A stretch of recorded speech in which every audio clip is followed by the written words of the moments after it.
August 1942. The humidity in Milne Bay is not a weather condition. It is a physical weight, a wet wool blanket wrapped around your lungs that smells of rotting vegetation and ancient, stagnant water. This is the eastern tip of Papua, the jagged end of the world where the Owen Stanley Ranges drown themselves in the Coral Sea. It is a place where evolution seems to have taken a malevolent turn, producing a biological engine designed to consume human flesh through fungal infections, malaria mosquitoes the size of thumbnails, and a mud so viscous it can suck the boots off a marching man and swallow him whole if he stays still too long. To the strategists in Tokyo, sitting in air-conditioned map rooms with clean acetate overlays and cups of green tea, this is just a geographic coordinate, a stepping stone, a minor logistical footnote in the glorious, unstoppable expansion of the Greater East Asia co-prosperity sphere. They call it Rabi. They look at the map and see a bay. They do not see the hell. They do not smell the gangrene. They do not understand that they are about to feed their finest warriors into a meat grinder that cares nothing for the emperor's divinity. The myth of Japanese invincibility, forged in the burning oil fields of the Dutch East Indies, and the humiliated surrender of Singapore, is about to die here. But it will not die quickly. It will die screaming in the dark, face down in black sludge, gutted by men who were dismissed as amateurs and colonials. In Rabaul, the nerve center of the Japanese South Seas force, Vice Admiral Gunichi Mikawa stands by a window overlooking the harbor. It is August 24th. The sun is shining on the tranquil water, gleaming off the hulls of the cruisers that recently humiliated the U.S. Navy at Savo Island. Mikawa is a man of the sea, a tactician of steel and geometry. He looks at the reports for the Milne Bay operation with a dismissive curl of his lip. The intelligence is sparse, arrogant, and fatally flawed. The reports estimate a few hundred defenders, perhaps a labor battalion hastily scratching an airstrip out of the coconut plantations. They believe the Australians are terrified, demoralized, fleeing the phantom of the Japanese Superman. Mikawa allocates a force that seems overwhelming for such a trivial task. Nearly 2,000 men of the Special Naval Landing Forces, SNLF. These are not conscripts. These are the Kure 5th and Sasebo 5th. Marines, shock troops, men who have never known defeat, who believe their spirit is harder than Allied steel. Mikawa signs the orders with a fountain pen that scratches smoothly across the paper. He is sending them to secure an airfield. He does not know he is sending them to a graveyard. He assumes the operation will take 3 days, maybe 4. The arrogance is not personal, it is institutional. It is a blindness born of 6 months of unbroken victory. 700 miles to the south, inside a dripping canvas tent that smells of wet dog and unwashed bodies, Corporal Jack Bluey Mackenzie of the Australian 61st Militia Battalion is trying to scrape the blue-green mold off his leather boots with a rusty knife. Jack is 24 from a sheep station outside Longreach, Queensland. He is not a professional soldier. He is a choco, a chocolate soldier, a derisive term thrown by the volunteer AIF veterans who say the militia boys will melt in the heat of battle. Jack's hands are shaking, not from fear, but from the low-grade fever that everyone has. His skin is pale, translucent, dotted with tropical ulcers that refuse to heal. He looks at the boy next to him, Private Thomas, Tommy Evans, 18 years old, a kid who lied about his age to join up because he thought it would be an adventure. Tommy is staring at the jungle wall, the green curtain that surrounds their perimeter at Gili Gili. "They say they're coming, Jack," Tommy whispers, his voice cracking. "The Japs. They say they don't take prisoners. They say they eat people." Jack stops scraping. He looks at the jungle. It's raining again, a torrential vertical sheet of water that turns the world grey. "Let 'em come," Jack lies. "This isn't Singapore, Tommy. This is our backyard, and the mud is going to kill 'em before we do." But Jack doesn't believe it. He feels the weight of the stories from Malaya, the speed, the infiltration, the terror. He checks the bolt of his Lee Enfield for the 1,000th time. The oil is mixing with grit. Everything here grit and rot. On the transport ship, Nankai Maru, steaming south through the Coral Sea under a cloak of squalls, Petty Officer First Class Hiroshi Tanaka stands on the spray-lashed deck. He is 26, a veteran of the China campaign. He wears the anchor insignia of the Imperial Navy. He is a believer. He believes in the purity of the Yamato spirit. He believes that the soft, decadent Westerners cannot withstand the bayonet at night. In his pocket, wrapped in oilskin, is a letter from his wife in Hiroshima. He has not read it in 3 days. He is saving it for victory. Tanaka looks at the men of his platoon. They are sharpening bayonets, cleaning their Type 38 rifles, checking the action on the Nambu machine guns. They are quiet, focused, lethal. They do not look like men about to die. They look like predators. Commander Shojiro Hayashi, the leader of the landing force, gathers the officers. His speech is short, clipped, brutal. "The enemy is weak," Hayashi barks over the sound of the wind. "We will land, we will seize the airfield, and we will drive them into the sea. Do not stop for supplies. We take the enemy's food. We take the enemy's lives. For the Emperor." Tanaka shouts banzai with the others, the sound snatched away by the gale. They feel invincible. They do not know that the Royal Australian Air Force is waiting. They do not know that the maps are wrong. They do not know that the rain is hiding a trap. The landing, when it comes on the night of August 25th, is a farce that turns instantly into a tragedy. The weather is atrocious. Rain squalls reduce visibility to 0. The Japanese naval navigators, usually perfectionists, are blinded by the deluge. They drop the anchor chains too early. They are miles east of their target, landing near Wagga Wagga on the wrong side of the bay, separated from the strategic airfield by miles of swamp, razor-sharp kunai grass and bottomless mud. Tanaka jumps from the landing barge into chest-deep water. It is warm, salty, and repulsive. He holds his rifle high. He expects to storm a beach. Instead, he wades into a mangrove swamp. Roots trip him. Vines snag his equipment. The darkness is absolute. "Move! Move inland!" the officers scream. But there is no inland. There is only more swamp. The grandiose plan of a lightning strike collapses in the first 10 minutes, replaced by a slow, cursing struggle against geography. And then the sound changes. It is not just the rain anymore. It is the sound of engines. The dawn of August 26th brings the revelation of Japanese vulnerability. The clouds lift just enough. At the airstrip, the prize the Japanese want, Squadron Leader Keith Bluey Truscott of No. 76. Squadron RAF is already in the cockpit of his P-40 Kitty Hawk. The P-40 is an ugly, heavy beast of a plane, not a graceful dogfighter like the Zero, but it is built like a tank and carries 650 caliber machine guns in the wings. Truscott signals the takeoff. The mud sprays from the wheels as the heavy fighters claw their way into the humid air. They don't have to fly far.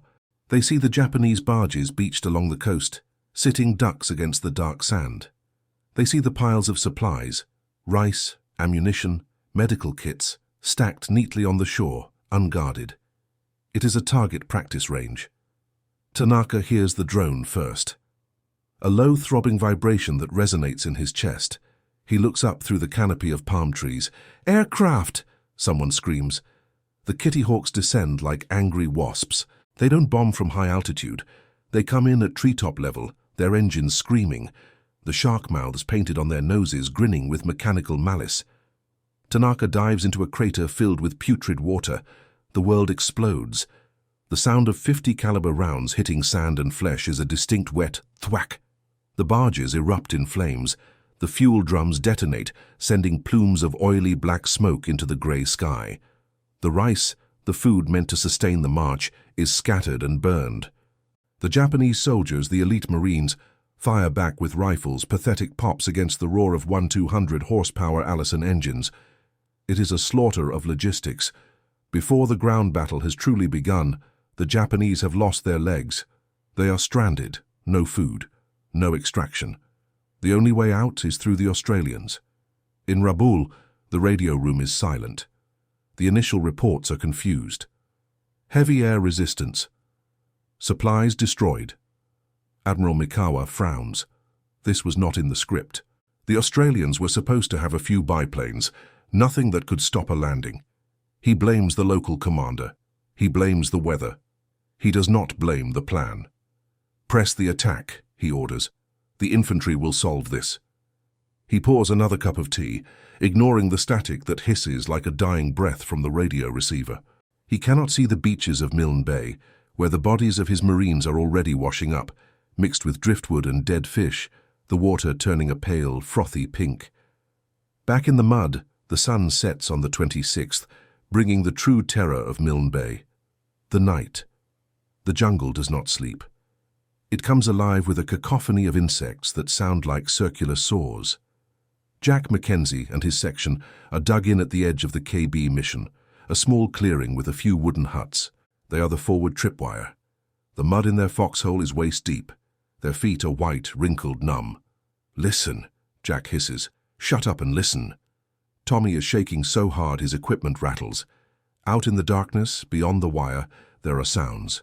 Not animals, voices, chanting. The Japanese psychological warfare is beginning. "Australian, go home," a voice calls out from the blackness in perfect, unaccented English. "Your wife is fucking the American. You die here." It is surreal, terrifying. Then the noise changes. A high-pitched, rising scream. "Banzai! Banzai!"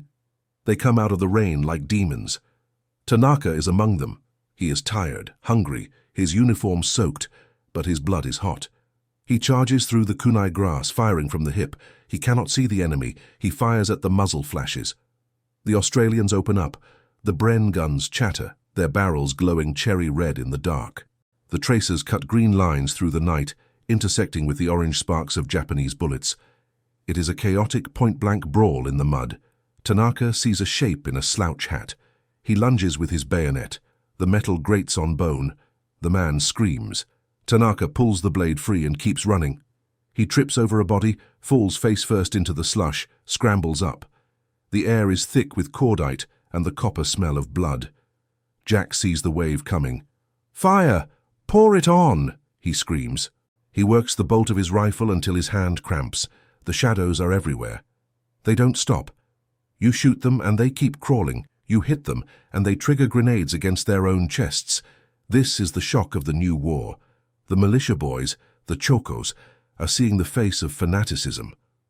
Tommy Evans stands up to throw a grenade and his head snaps back, a dark hole appearing instantly in his forehead.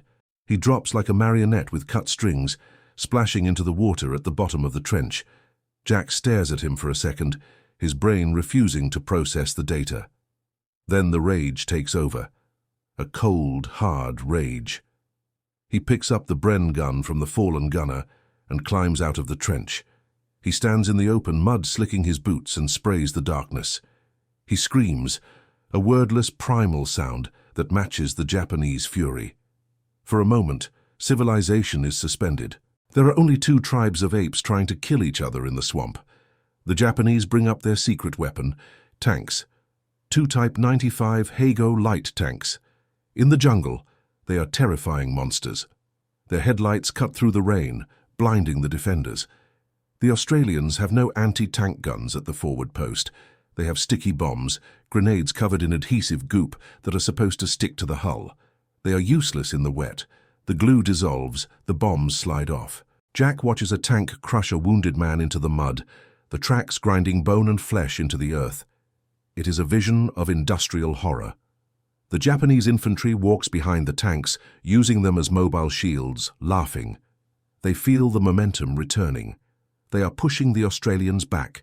The mission falls. The Australians retreat, stumbling, dragging their wounded through the mire, leaving the dead behind to be swallowed by the jungle. Tanaka sits against the wheel of the tank as it halts for the dawn. He is panting. He eats a handful of raw rice from a pouch taken off a dead Australian. It tastes of sweat and blood. He looks around. They have taken ground. They have won the skirmish. But the cost. He sees the bodies of his comrades draped over tree roots floating in bomb craters. He sees the exhaustion in the eyes of his section leader, and he realizes something that chills him more than the rain. The Australians did not run away. They retreated, yes, but they made the Japanese pay for every inch. They shot back. They cursed back. These were not the cowards the propaganda promised. They were cornered animals, and they were dangerous. Tanaka looks at the map. They are still miles from the airfield. The jungle ahead is dense, dark, and silent. He touches the letter in his pocket. It is soaked through, a pulpy mass of paper. The ink has run. He can no longer read the words of his wife. The morning of August 27th reveals the battlefield as a landscape of despair. The rain has not stopped. It never stops. The mud is now churned into a soup of excrement, supplies, and corpses. The smell is becoming unbearable in the tropical heat that rises as soon as the sun breaks the clouds. In the Australian rear echelon, Major General Cyril Clowes, the commander of Milne Force, is under pressure. MacArthur in Brisbane is demanding results. Why haven't you thrown them back? Clowes is a cautious man, a methodical soldier. He knows he has the numbers, but he also knows his communications are garbage, his maps are useless, and his men are fighting blind. He decides to wait. He decides to let the Japanese extend themselves, to let the jungle do the work. It is a decision that infuriates the High Command, but saves his army. He pulls the 210th Battalion, Jack Mackenzie's unit is absorbed into their line, back to the Gamma River. He draws a line in the mud. Here, he says, they die here. High above, a reconnaissance plane flies over the chaos, snapping grainy photographs. These photos land on Admiral Mikawa's desk in Rabaul later that day. He looks at them with a magnifying glass. He sees the burning barges. He sees the tanks bogged down in mud up to their turrets. He sees the absence of the quick victory he promised Tokyo. His face remains impassive, a mask of samurai stoicism, but his fingers tighten on the magnifying glass until his knuckles are white. The narrative is cracking. The soft Australians are not breaking. The invincible Marines are drowning. He has two choices: cut his losses or double down. The logic of the Empire, the logic of face, permits only one choice. He orders reinforcements. He orders more men to be thrown into the green hell. He is not reacting to the tactical reality. He is reacting to the myth. He cannot be the first admiral to preside over a land defeat. He sends a message to Commander Hayashi. Advance. The airfield must be taken by the Emperor's birthday. Failure is not an option. Back at the Gamma River, Jack Mackenzie is cleaning the Bren gun. He has stopped shaking. He has stopped thinking about home. He looks at the new guys, the reinforcements moving up. They look scared. Jack spits a stream of tobacco juice into the brown water swirling around his boots. "Don't worry about the ghosts, mates," he says, his voice raspy, sounding like gravel in a tin can. "Just shoot at the noise, and aim low. They crawl." He looks at the tree line across the river. He knows they are there. He can feel them. The Japanese are regrouping.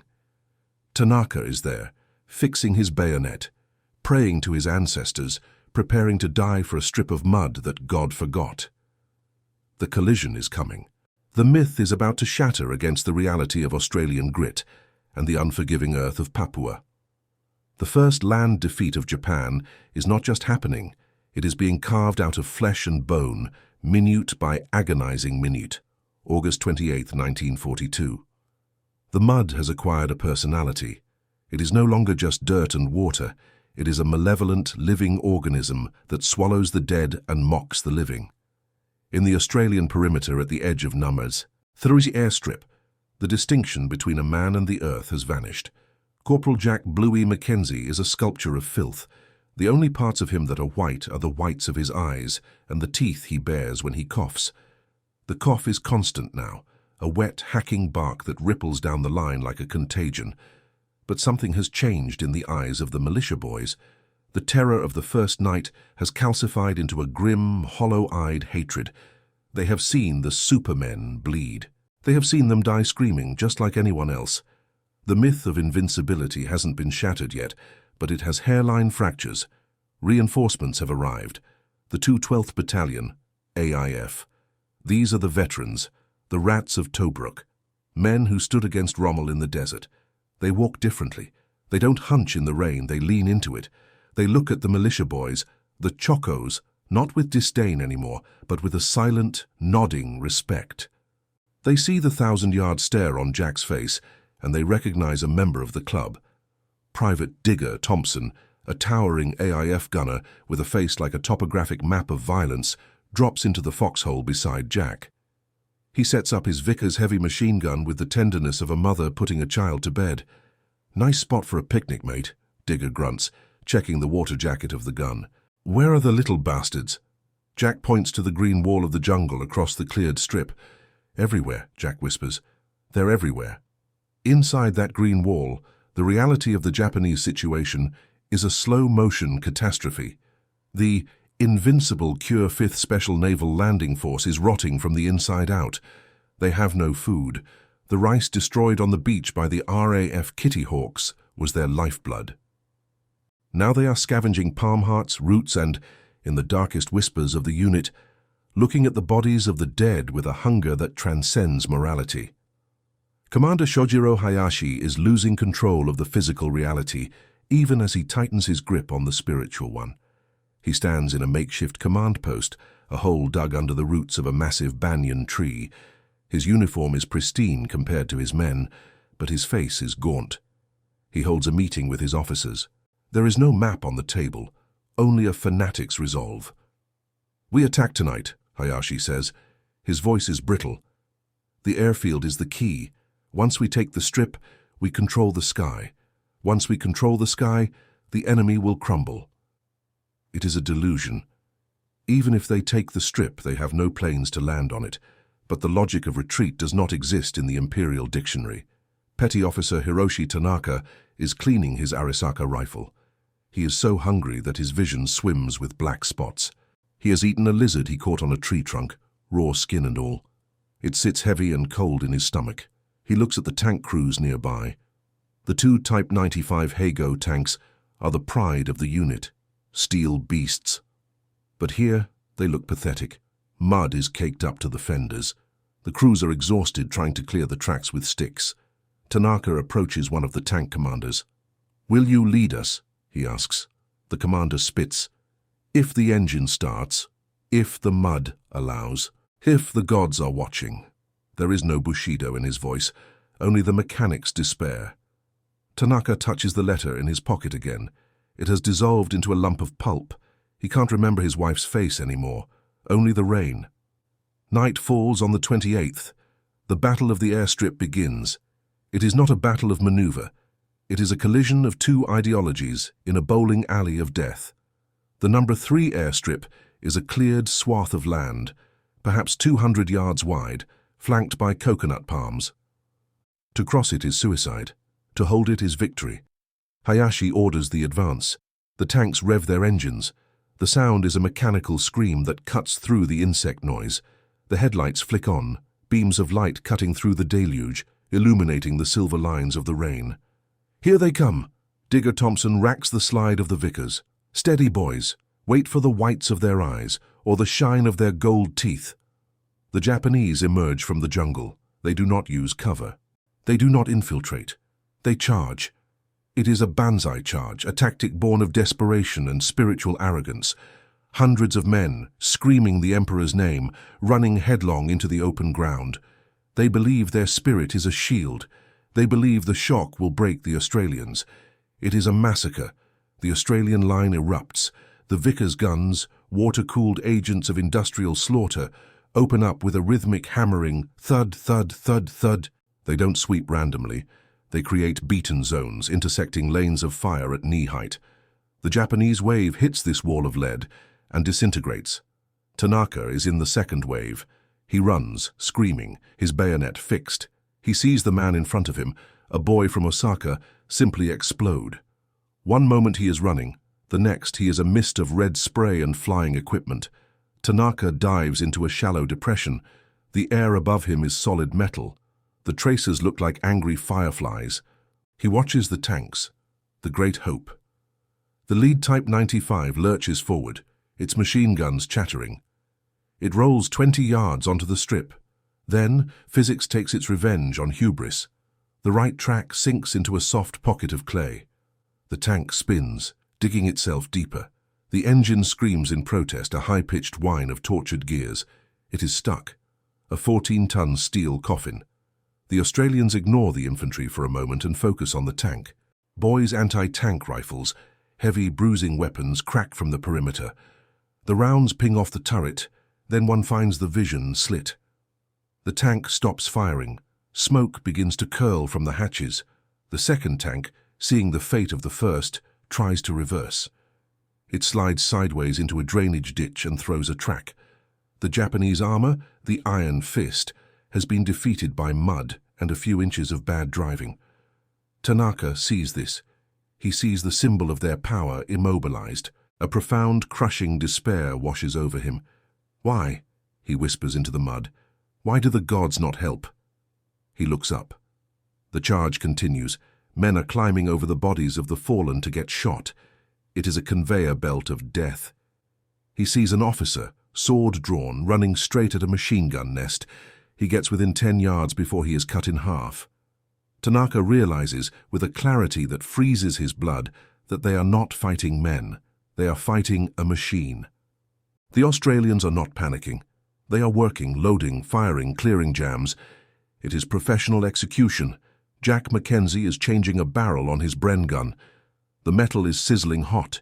He grabs it with an asbestos mitt, twists, pulls. Steam hisses. He slams a fresh barrel in. "More ammo!" he screams. A runner throws him a magazine. Jack looks out at the field. It is a carpet of corpses. He feels sick, but he keeps firing. He sees a movement in the dark, a soldier crawling with a grenade. Jack fires a short burst. The soldier stops moving. "Go home!" Jack screams, his voice tearing his throat.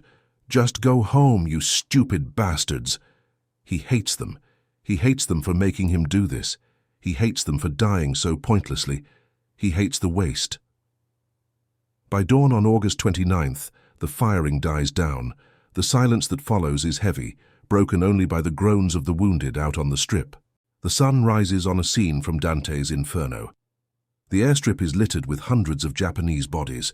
They lie in heaps, tangled in the wire, face down in the water. The mud has turned a dark, rusty brown. Crows and seabirds are already circling. In the Japanese rear, Hayashi stares at the carnage through his binoculars. His face is a mask of stone, but his hands are trembling. He has lost a third of his force in one night. The tanks are gone. The morale is broken. He retreats into the jungle, pulling his shattered units back. He sends a radio message to Rabaul. It is short, shameful. Attack failed. Heavy casualties. Requesting immediate resupply and reinforcements. Enemy resistance unexpected. In Rabaul, Vice Admiral Mikawa reads the message. He stands up and walks to the map on the wall. He picks up a pencil and stares at Milne Bay. For the first time, the doubt creeps in. Not just about this battle, but about the war. The Australians were supposed to run, they didn't. The Americans at Guadalcanal are holding. The tide is turning invisibly, degree by degree. Mikawa crushes the pencil in his hand. He cannot accept defeat. It is political suicide. "Send the convoys," he orders his aide. "Send the 18th Regiment. Send everything. We will crush them with numbers if we cannot crush them with skill." He is doubling down on a losing hand, gambling with lives he doesn't own. Back in the jungle, Tanaka is alive. He doesn't know how. He crawled back under the cover of the pre-dawn mist. He sits with the remnants of his squad. There are 3 of them left. They share a single cigarette, passing it around like a holy relic. "We cannot win," one of them whispers. It is treason to say it, but truth has a way of cutting through indoctrination. They have too many guns. And the mud is on their side. Tanaka looks at his rifle. The chrysanthemum seal on the receiver is caked in dirt. He starts to clean it again. It is the only thing he has control over. He realizes he is going to die here. Not for the Emperor, not for glory, but for a mistake. The Australians advance. Emboldened by the slaughter, General Klaus orders a counterattack. The 212th and the militia battalions move forward, sweeping the jungle. They find the Japanese abandoned positions. They find the evidence of starvation, stripped bark, boiled leather belts. They find the diaries of dead soldiers. Jack Mackenzie picks up a small notebook from a corpse. He can't read the kanji, but he sees a drawing. It's a sketch of a woman holding a baby. It looks just like his sister back in Longreach. He stares at it for a long time, the rain dripping off his hat onto the paper. "Poor bastard," he mutters. He puts the book in his pocket. He doesn't know why. Maybe to prove that they were human once. The battle shifts from defense to offense. The Australians are now the hunters. They use the jungle better than the Japanese. They have learned. They move silently, setting ambushes on the narrow tracks. The hunter becomes the prey. Tanaka and his group are moving east, trying to link up with the reinforcements Mikawa promised. They are walking skeletons, their uniforms hanging off them in rags. They hear a noise. A twig snaps. "Ambush!" Tanaka screams. The jungle explodes again, but this time the fire is coming from the trees, from the flanks. The Australians have learned the Japanese game. Jack Mackenzie is there leading a patrol. He sees the Japanese soldiers stumbling on the track. They look pathetic, weak, but they still raise their rifles. Jack doesn't hesitate. He fires. The war has stripped away his hesitation. It is a job, a dirty, bloody, necessary job. But the Japanese are not done. Mikawa's reinforcements land on August 29th. Fresh troops, more arrogance. They land at Wagga Wagga again, repeating the same mistake, walking into the same trap. They bring with them a renewed fanaticism, a refusal to believe the reports of the survivors. They look at Tanaka and the ragged ghosts of the Kure Fifth with disdain. "You failed because you are weak," a fresh officer tells Hayashi.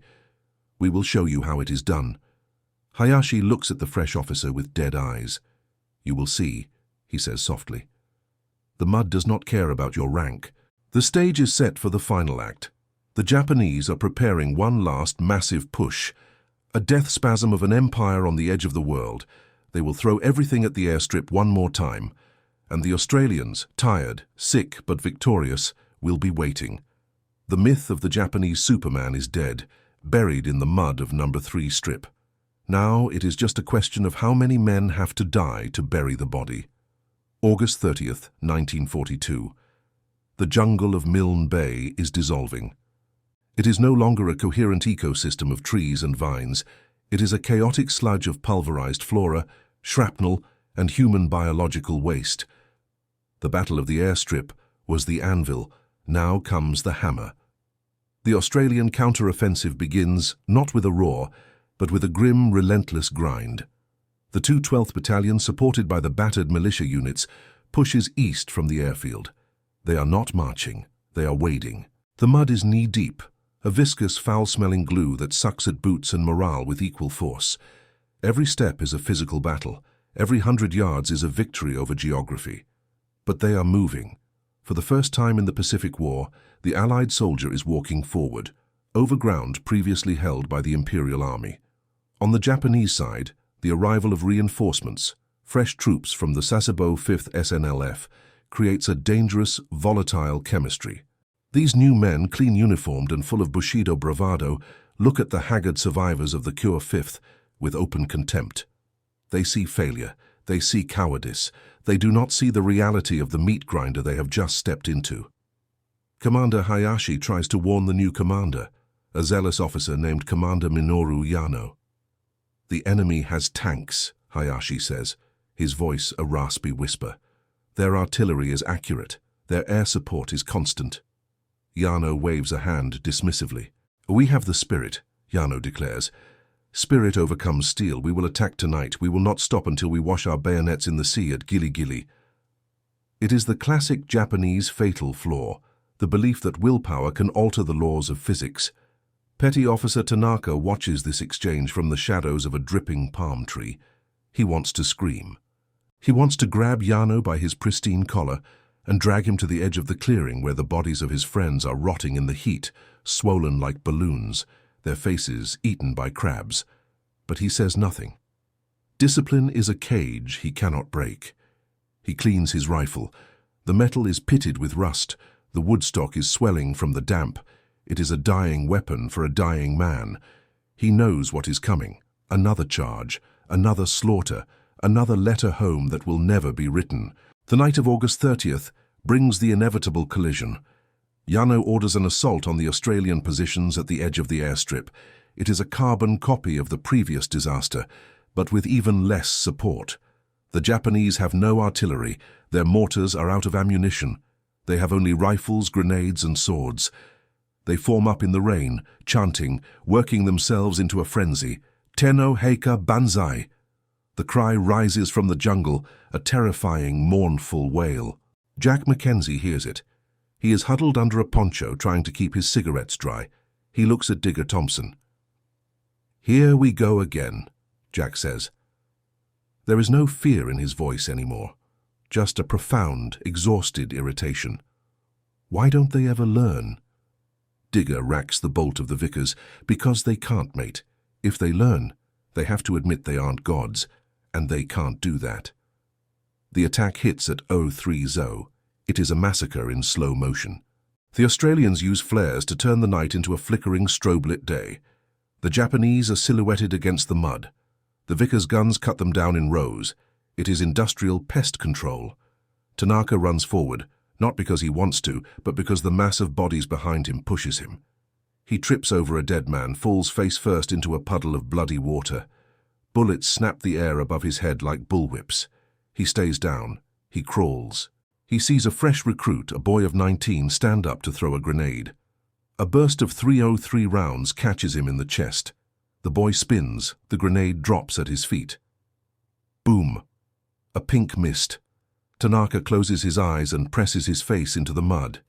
He prays to a god he no longer believes in. "Let me live, just let me live." The attack fails. Of course it fails. Yano loses half his force in an hour. The survivors retreat into the jungle, leaving behind a carpet of dead. The myth of the night attack is broken. The Australians didn't panic, they didn't run.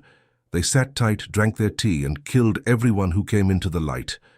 August 31st, the turning point. General Close orders the pursuit.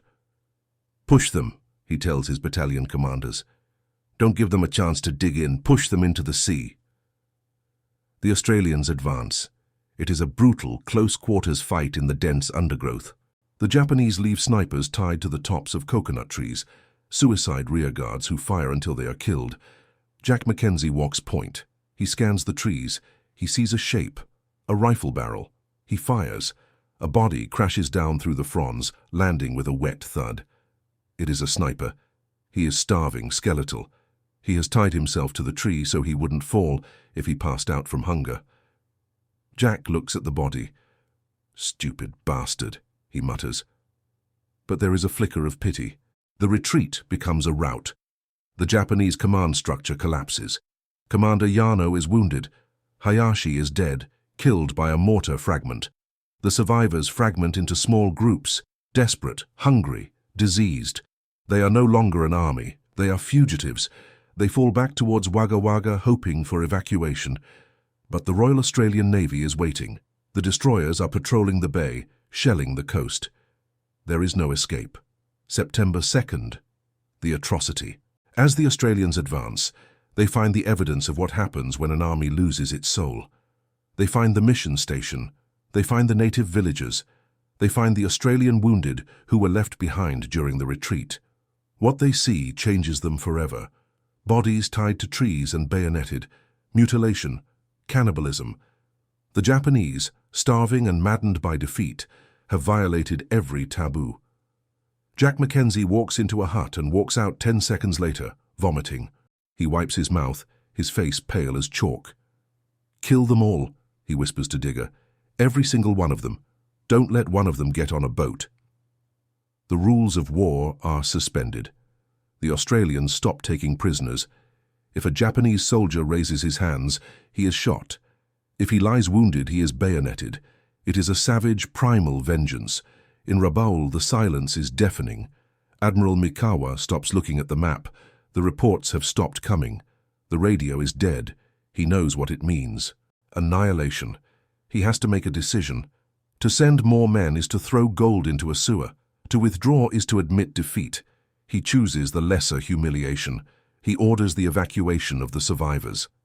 "Save who you can," he tells the captain of the cruiser, Tenryu. "But do not risk the ships. The ships are worth more than the men." September 4th, the beach at Wagga Wagga. It is night. The Japanese destroyers loom out of the darkness, their engines idling. They send boats in. The scene on the beach is a vision of hell. Hundreds of Japanese soldiers are crowded on the sand, wounded, sick, crying out for water. Tanaka is there. He has lost his rifle. He has lost his helmet. He is supporting a man with no legs. When the boats come, discipline vanishes. It is a riot. Men trample each other to get to the boats. Officers shoot their own men to maintain order. "Women and children first!" someone screams, a hallucination from a different life. Tanaka is pushed into the water. He grabs the gunwale of a barge. A sailor tries to kick his hand off. "Let go, too full." Tanaka looks at the sailor. "I am the Emperor's soldier," he screams. The sailor looks at Tanaka's eyes, the eyes of a madman, and pulls him in. As the barge pulls away, Tanaka looks back at the beach. He sees hundreds of men left behind. They are standing in the surf, reaching out, wailing. The destroyers turn their guns on the equipment dumps on the shore and open fire to destroy them. The explosions light up the faces of the abandoned. They are being immolated by their own navy. It is the final betrayal. September 5th. The aftermath. The Australians reach the beach. The Japanese are gone. The sand is black with ash and blood. Jack Mackenzie sits on a log, smoking a cigarette. He watches the sun rise over the coral sea. The bay is calm, beautiful even, but he cannot see the beauty. He sees the ghosts. He takes the Japanese notebook out of his pocket and throws it into the water. He watches it float for a moment, then sink. "It's over," Digger says, sitting beside him. "We beat 'em, Jack. We actually beat 'em." Jack nods slowly. "Yeah," he says. "We beat 'em, but they'll be back." The news reaches Tokyo. It is buried, censored.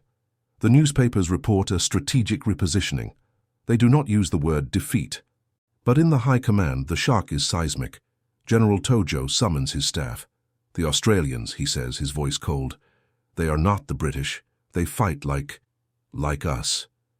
It is the highest compliment and the deepest fear. The myth is broken. The Japanese soldier is not invincible. The jungle is not their ally. And the road to Sydney, the road to victory, is blocked by a wall of Australian mud and stubbornness. Milne Bay is the first crack in the dam. It proves that the Japanese can be stopped. It proves that the white man can fight in the jungle. It is a small battle, a skirmish compared to what is coming, but its psychological impact is nuclear. The spell is broken. The nightmare of the Pacific War has just begun, but the waking up starts here. September 7th, 1942. The battle is officially over, but the dying is not. The silence that has fallen over Milne Bay is deceptive. It is not the silence of peace. It is the silence of a tomb where the door has just been sealed. The Australians control the ground, but the ground itself is a hazard. The clean-up operation, a sterilized military term for the gruesome task of burying thousands of decomposing bodies in waterlogged soil, begins. It is work for the soul dead. Corporal Jack Bluey Mackenzie is part of a burial detail near the Gamma River. The smell is a physical solid, a wall of putrefaction that makes men retch until they are heaving up nothing but bile. They wear handkerchiefs soaked in gasoline over their faces, but the sweet, cloying scent of death penetrates everything. Jack drags a Japanese corpse by the ankles. The body is swollen, the skin slipping off like a wet glove. He rolls it into a mass grave, a long, shallow trench filled with black water. There is no ceremony, no prayers. Just quicklime shoveled on top to keep the diseases down. Jack looks at the face of the dead soldier. It is a boy, maybe 17. His mouth is open in a silent scream, gold teeth glinting in the dappled sunlight. Jack feels a sudden, terrifying kinship. "You poor bastard," he thinks. "You believed the lie just like we did." He realizes that hatred is exhausting. He has no hate left, just a vast, hollow emptiness. In Tokyo, the reaction to Milne Bay is a study in denial and quiet panic. The official communique issued by the Imperial General Headquarters is a masterpiece of fiction. Imperial naval units, having achieved their objectives in the Rabi area, have successfully redeployed to new strategic positions. But behind the closed doors of the war room, the atmosphere is funeral. Colonel Masatobu Tsuji, the god of operations who planned the Malayan campaign, reads the secret after-action reports. His face, usually a mask of arrogant confidence, is pale. The reports are scathing. The enemy fought with unexpected tenacity. Our intelligence on enemy numbers was off by 400%. The jungle terrain proved impassable for heavy equipment. Tsuji realizes that the fundamental axiom of the Japanese war machine, that spiritual superiority guarantees victory, has been falsified by Australian machine guns and mud. He throws the report onto his desk. "Burn it," he orders his aide. "Burn all copies." This defeat never happened. But the ghost of Milne Bay cannot be burned. It haunts the strategic planning for Guadalcanal, for Buna, for Gona. The seed of doubt has been planted. The Japanese soldier is mortal. Back in Rabaul, Petty Officer Hiroshi Tanaka sits in a hospital barracks. He is alive, but he is not the man who sailed south 2 weeks ago. He weighs 40 kilos. His skin is a map of tropical ulcers. He shakes uncontrollably from malaria. But the sickness in his mind is worse. He is a survivor in a culture that worships death. He feels the stares of the fresh troops arriving from Japan, stares of curiosity, pity, and subtle contempt. "Why are you here?" their eyes ask. "Why aren't you dead on the beach like a hero?" Tanaka closes his eyes and sees the face of the sailor who tried to kick him off the boat. He sees the men left behind in the surf. He realizes that the Empire does not love him. The Empire loves his death. His life is an inconvenience. He takes the pulp of his wife's letter out of his pocket. It is dry now, a stiff, illegible crinkle of paper. He crumbles it into dust and lets it fall to the floor. He will never write to her about what he saw. He will never tell her that the White Devils didn't run. He will carry the secret of Japanese vulnerability like a tumor in his chest. The legacy of Milne Bay begins to crystallize in the Allied camp. Field Marshal Sir Thomas Blamey visits the battlefield. He is a hard man, controversial, often disliked by his troops. But as he walks the airstrip, seeing the rows of white crosses springing up in the kunai grass, his face softens. He stops by a group of militia soldiers, the Chocos, who were supposed to melt. They are dirty, ragged, looking like scarecrows with rifles. Blamey stops in front of Jack Mackenzie. He looks at Jack's boots, rotting off his feet.